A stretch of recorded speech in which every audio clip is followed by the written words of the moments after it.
Welcome to History Comes Alive, the podcast that takes you on a deep dive into a new historical topic every episode.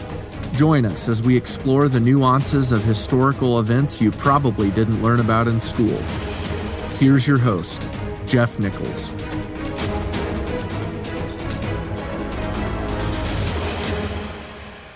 Hello, welcome back.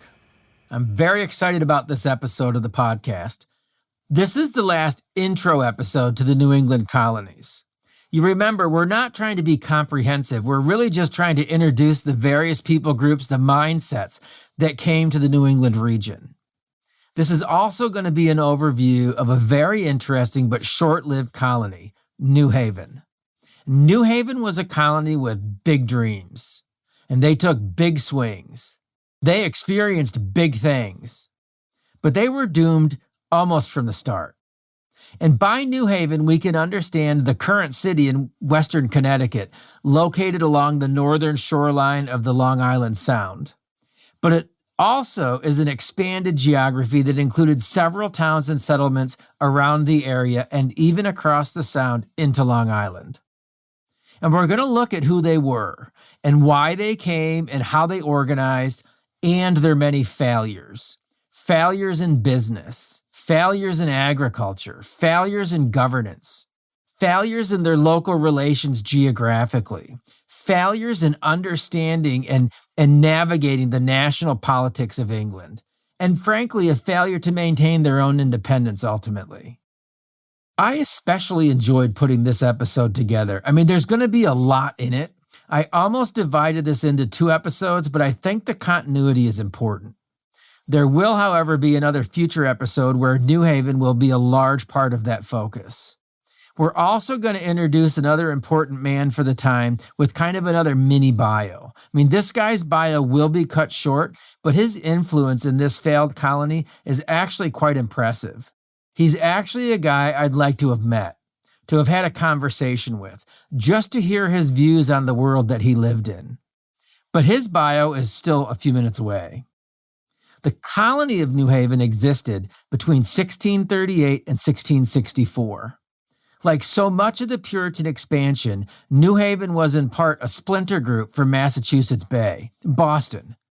It was well planned and financed.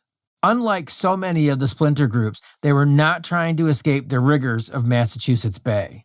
The folks from New Haven left Massachusetts Bay to form a purer Bible state. As the English spread upon the land, we can begin to see then that there was a very different flavor of quote-unquote Englishmen making their mark and staking their claims across New England. Remember, Maine and New Hampshire were not Puritan at all. In Maine, the goal had actually been to form, a sort of European feudalism. Rhode Island was Puritan influenced, but it wasn't very restrictive. And the larger Connecticut region was Puritan, but they did allow other groups, other quote-unquote churches, to settle in the colony. The New Haven colony was planned and funded, and they picked a coastal area between Boston and New Amsterdam, today's New York City, west of Saybrook. And the goal was to rival the growing Massachusetts Bay Colony as well as New Amsterdam. And 2 of the recognized leaders were John Davenport and Theophilus Eaton. And they had heard about the area from the veterans of the recent Pequot War, which we're going to begin to develop in the next episode. And they acquired the land from the local Quinnipiac natives. One thing about New Haven I have to say is, with all of the faults that we're going to examine here, was that they were one of the first colonies to actually treat the natives fairly. And life in New Haven initially was hard for these original 250 settlers. Many of them lived out of little more than dugout caves in the hillsides. That's dedication. Again, these were people of means before they came. They were tough-minded people.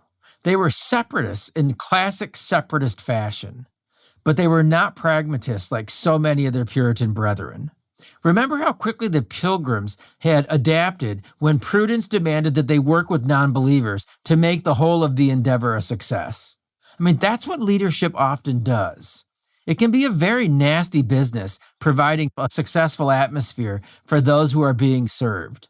As much as we all like our positions, it's the pragmatist, the one who has the ability to form alliances, and the compromiser that often survives.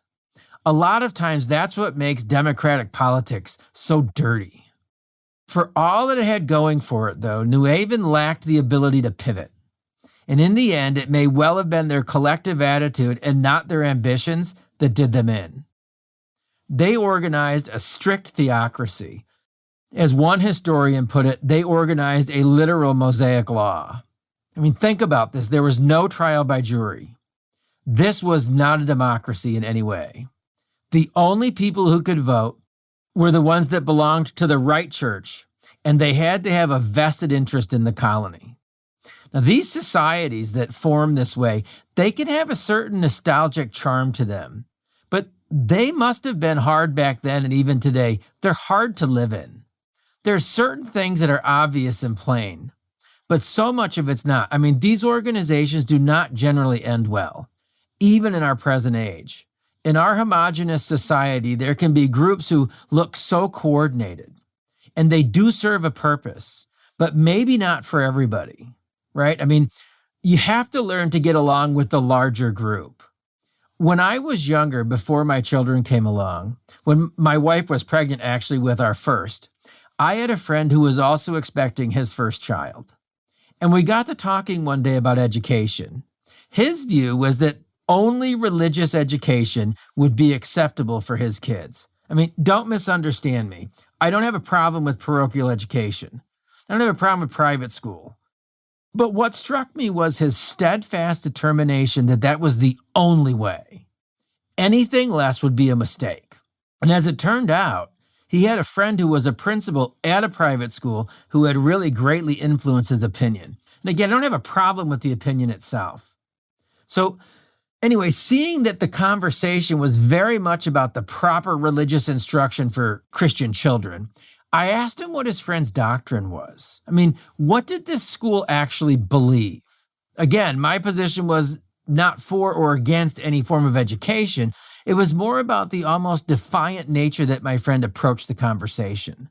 I mean, since he was a Christian abdicating a holy Christian education for his children, again, I wholeheartedly support that decision. But since he brought it up as a way to kind of help me see the right way, I felt that it was fair game to ask him some questions. So I asked him, what was the school's doctrinal statement? Were they Arminian or were they doctrines of grace? I mean, Baptist, Catholic, were they Reformed? If they're in the Reformed avenue, in that vein, were they Presbyterian? Maybe were they Anglican or Methodist? I mean, what were they in their persuasion? That's a fair question, right? I mean, if religion is that important, then what they believe about their religion must be important. Their region of the country where the school was located has a very diverse religious heritage. I asked my friend about eschatology. I mean, these positions matter. They're the lens by which we interpret the world around us. Whether you're religious or a-religious, your views on religion help to form your worldview. And it could be that the general public education serves some people better than others, right? That's fair. But there's no one size fits all, and we've got to learn as a larger general society to work and live together. Well, my friend's eyes got very big as I was asking him these questions. He began to see my point. The fact that a group of people is organized and means well does not mean the organization is able to support the diversity of the larger group. Theocracies can run the risk of oppression because they can lose sight of the necessity to organize and to serve its constituents. They end up serving the system, right? All of them, or at least a majority of their constituents must be served. Or they have to use force or coercion to maintain control. New Haven had that kind of an atmosphere. New Haven was a closed colony.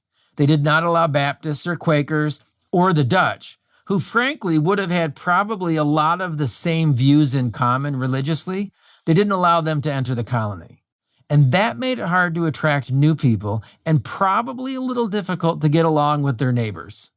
The point here is that they couldn't get out of their own way. They couldn't get out of the way of their own biases. And that was going to cost them.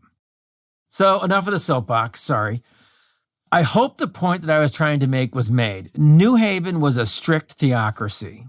The original Constitution of 1639 did not mention the king or English common law. And in this, we begin to see what I'm driving at. Remember the time that they lived in. They were allowed to colonize at the discretion of the king, for his pleasure, for his ultimate benefit. And there's one thing more to this. New Haven never bothered to secure a charter. Now, at this time, things were pretty messy in England, and they were going to get a lot messier. And again, we'll talk about that in future podcasts. But expansion was an easy thing to just simply do, just simply spread out upon the land. And that's what they did when they settled New Haven. And after a few struggling years, they did lighten up a little bit on the governmental side, but the church still had oversight. And their independence caught the eye of the king. But there was much that happened in the meantime, and they suffered many defeats. And it's these defeats that I want to discuss today. There were some successes in New Haven, don't misunderstand me, but I think the defeats generally overshadow those successes. So I want to work through a few of those defeats to develop the chain of events that led to their eventual, frankly, inevitable absorption into the larger Connecticut colony. Their setbacks were often self-inflicted wounds of, in my opinion, belligerence. They were repelled by the Dutch and the Swedes from expansion. They lost a ton of money on bad investments. They settled in an area that offered, promise as a coastal trading port, but very little in the way of large-scale food production. I mean, the soil wouldn't support it. That's not good. A little homework may have told them that that's what they were getting into. Again, these were accomplished, wealthy businessmen. It's always wise to count the cost before setting out on any big endeavor. I mean, to start a business and to succeed requires more than simply perfecting a craft. I think we all know that. There's the basic business model. I mean, how do you get your supplies? How will you market your product? Who are your customers? Where are they located? It's usually a business guy or gal's natural sense to ask these questions right up front. Don't forget, these colonies were investments. And again, New Haven was well-funded and populated by men of experience. They should have known these questions to ask. And if they did ask these questions, the right answers seem to have eluded them. It's a tough business environment. Now, at the time, Massachusetts Bay was dominating the region in many ways. Shipping was done on ships from Massachusetts Bay. That was expensive. It ate into any profits that New Haven could make. Their goal was to rival Boston, to have their own ships, to sail to England and other countries, and kind of control their own destiny for trade, right? I mean, it seems logical.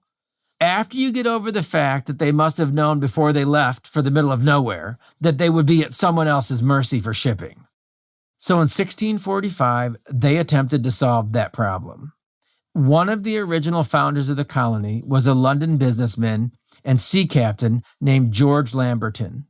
He was a successful, accomplished man who moved himself and his entire big family, wife and 7 children, to New Haven.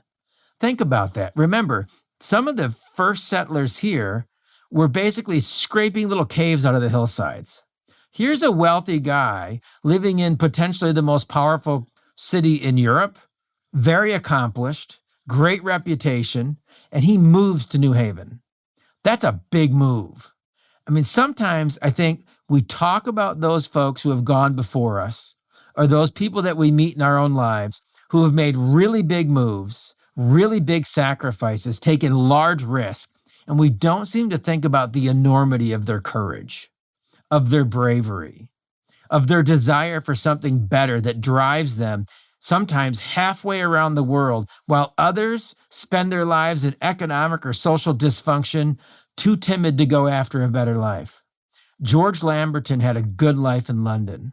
He left it all behind for the hope of something better. I don't know, maybe it's just me, but I marvel at the level of conviction and bravery and courage that he brought with him.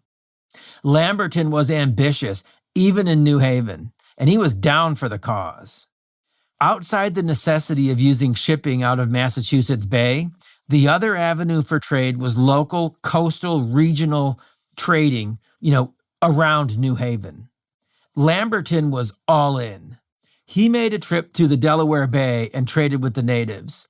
And if you remember, the Dutch and the Swedes were already there. I mean, he figured, so what? He went down and traded with the natives, and he actually helped to establish a permanent settlement in 1640 called Cape May. And Cape May was supposed to be just the tip of the iceberg. There were many settlements planned for the Delaware Bay area. And again, you remember, it wasn't just the Dutch. The Swedes also had a colony there for quite some time. One of those locations that Lamberton had scouted out is called Schuylkill, which one day would become Philadelphia. Anyway, this encroachment did not set well with the local Europeans, and by that I mean the Dutch and the Swedes. Remember, Sweden existed viably until Peter Stuyvesant took them out. But it was at Schuylkill, present-day Philadelphia, that the Dutch seized Lamberton's men, burned the buildings, and confiscated his property. I mean, remember, at this time, competition between the Dutch and the English was really starting to heat up. You know, a generation or two earlier, they'd had quite a bit of camaraderie and quite a bit of cooperation against, largely their Spanish enemy. And they were both predominantly anti-Catholic nations. But now, as trade and money starting to get in the way, competition is heating up. And the Dutch weren't so happy about the English invasion here. The Swedes were not any more hospitable. Governor Prince, another guy that we talked about several episodes ago, he tried Lamberton for trespassing and conspiring with the natives. Lamberton was found guilty in the Swedish court and heavily fined. I mean, frankly, that would have about done me in. Think about the times that they lived in, the violence that they lived, all around them, right? But that did not deter Lamberton. It was, those ventures ultimately came to nothing. But the good people of New Haven then turned their eyes toward faraway trade and built their own ship, the first ship built in the New World, as a matter of fact. And with this, they planned to sail to England and elsewhere without having to deal with Massachusetts Bay at all. This would be the ticket to really compete with both Boston and New Amsterdam. The ship, however, was not a very sturdy vessel. This is another colossal miscalculation on their part, but it's a fantastic story nonetheless. The sailors, as well as the builders, called the ship crank-sided and walty. What that meant was, in modern terms, very unstable. The Company of Merchants of New Haven chartered the ship, and George Lamberton was named the captain. The cargo was made up of various commodities like peas and wheat, hides and furs, beaver pelts, and even manuscripts from New Haven's John Davenport and Hartford's Thomas Hooker. And the ship sailed late. It took a long time to load. By the time it sailed, it was winter. And I don't mean winter was setting in. It's January. And they had been delayed and probably should have postponed the trip. It was ominous, to say the least. It's, again, January 1646. The ship was iced in at the wharf, and they had to create a 3-mile channel out to the Long Island Sound by chopping the ice by hand. Think about that. I don't know how thick it was, but you've got to send guys out there with axes and hand tools and chop a 3-mile channel in the ice. And then I was thinking about that, like, did they have to post people at regular intervals to keep chipping away at the ice? I mean, I doubt that happened in a couple of hours. How many people did that take? What kind of tools did they have? What kind of shape were those people in? What happened to their hands and their feet? How did they stay warm or dry? The question is, for them to go through that much trouble, how badly did they need to get that shipment out to sea? Needless to say, the crew almost mutinied before they left. And frankly, it would have been better had they done that. So once the channel was chiseled, they then actually had to tow the ship stern first out to open waters. I mean, are you with me so far? How are you feeling about this trip if you're one of the guys on the ship? On a flimsily built craft. It wasn't just the crew that bellyached. Captain George Lamberton himself declared that the ship would be their grave. But the people of New Haven were trusting that God's providence would prevail against the odds. And to that I say, and it is written, thou shalt not tempt the Lord thy God. As they sailed out to sea, it was the last time that they would ever be seen. And as the spring trade picked up and the ships came and went with their own cargo from England, there was no news of the ill-fated ship. No news meaning nobody had ever heard of it. There's no record of it. It was just gone.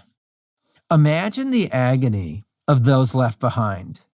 It's kind of a sister thought process to the idea of moving halfway around the world, isn't it? I mean, the bravery that was involved, the unanswered questions that would come with the missing ship.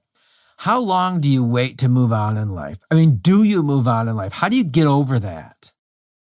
Those are always the hardest, like crime drama stories for me to hear about, are the ones that offer no closure for the loved ones that are left behind.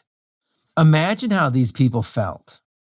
As one contemporary witness put it, quote, New Haven's heart began to fail her. This put the godly people on much prayer, both public and private, that the Lord would, if it was his pleasure, let them know what he had done with their dear friends, end quote. And here's where the real legacy of this disaster turns to eerie folklore. It happened in June, 6 months after the ship sailed out to sea. It had been a day of heavy thunderstorms. The clouds and the mist had rolled into the harbor. The story goes that there were many witnesses that saw, out of the mist, a ship sailing into the harbor. It was sailing against the wind and above the waves, so it wasn't actually in the water. As dusk fell, the main topmast broke off and got tangled in other sails. The ship broke apart, it rolled, and it sank.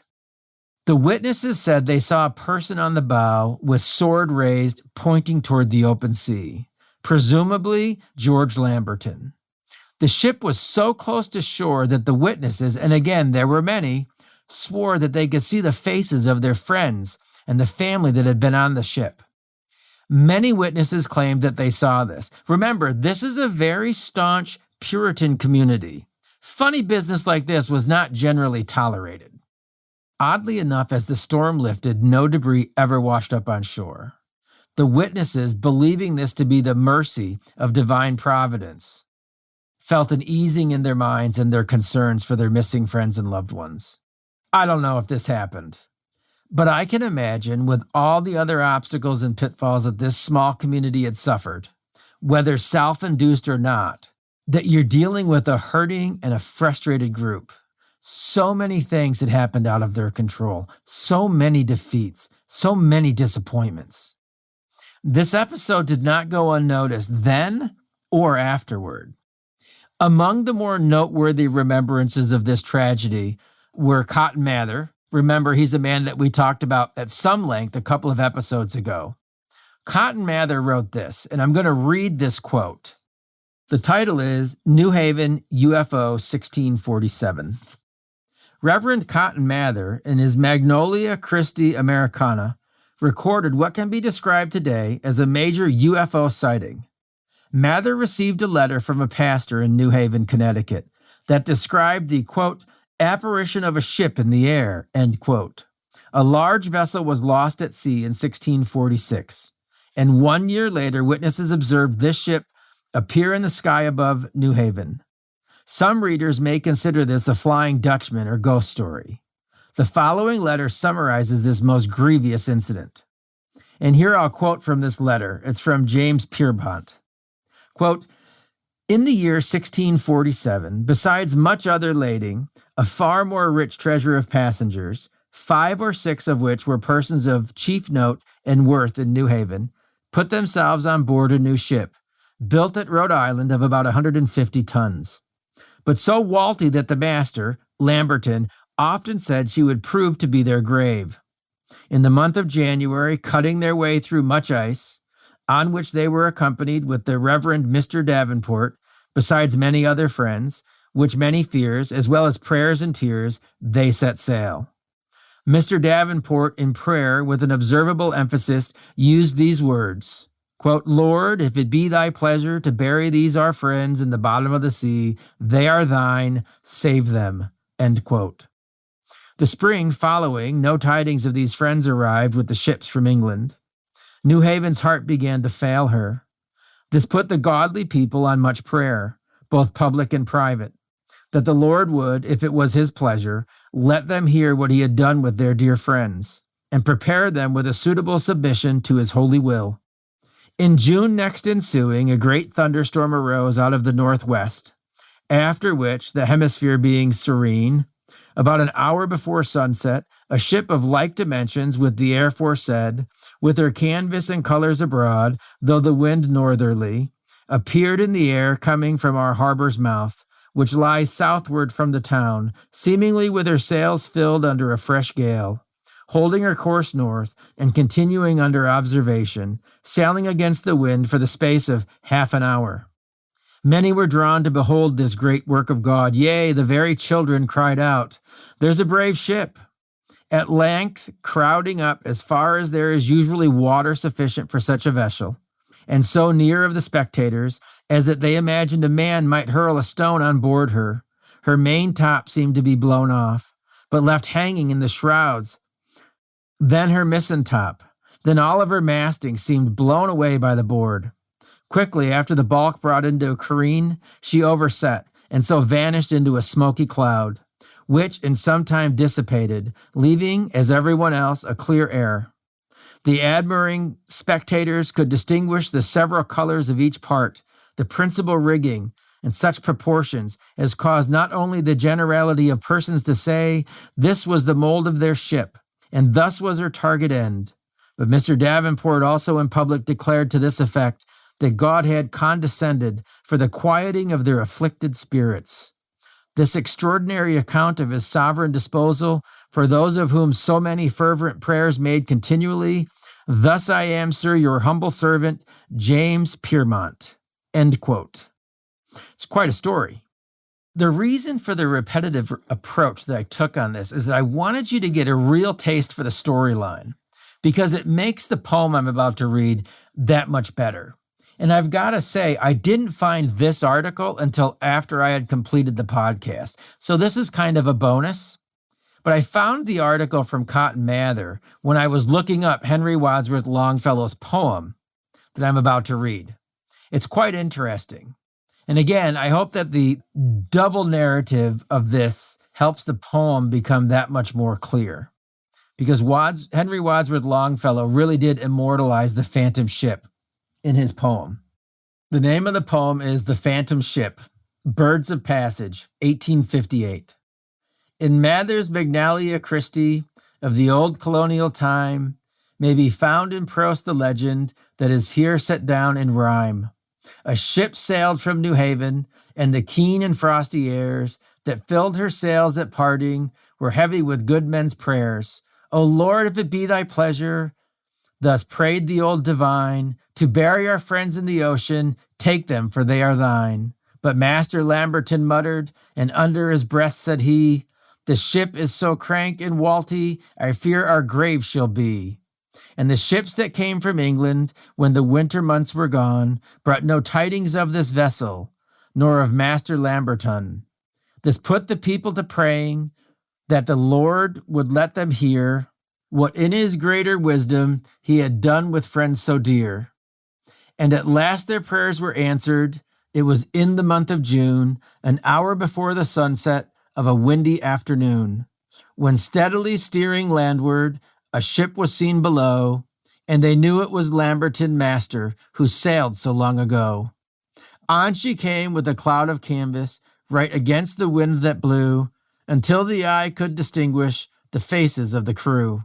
Then fell her straining topmasts, hanging tangled in the shrouds, and her sails were loosed and lifted, and blown away like clouds. And the masts with all their rigging fell slowly one by one, and the hulk dilated and vanished as a sea mist in the sun. And the people who saw this marvel, each said unto his friend, that this was the mold of their vessel, and thus her tragic end. And the pastor of the village gave thanks to God in prayer, that to quiet their troubled spirits, he had sent the ship of air. Quite a poem, isn't it? Quite a story.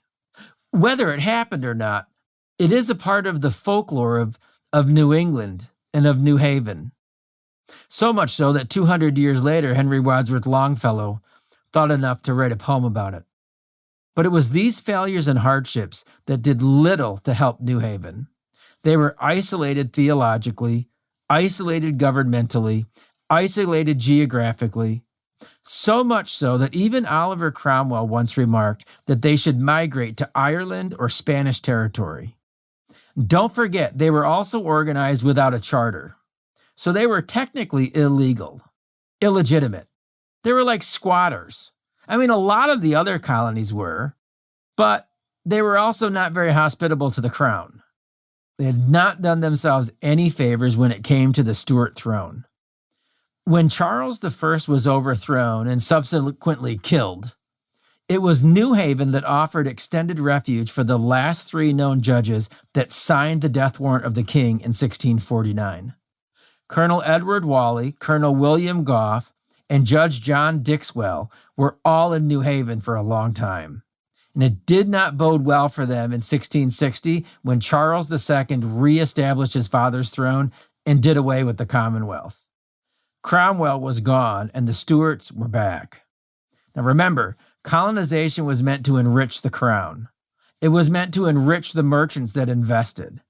It was meant to spread the English culture, not to mention promote a closed business enterprise that provided raw materials for England and non-competitive markets for finished goods. The idea that the colonies had not received a charter really wasn't a death knell for the folks that were there, per se.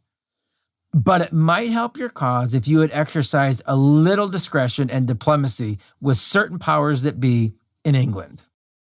By this time, Saybrook had already been absorbed into the larger Connecticut colony, and King Charles was not feeling very generous with New Haven.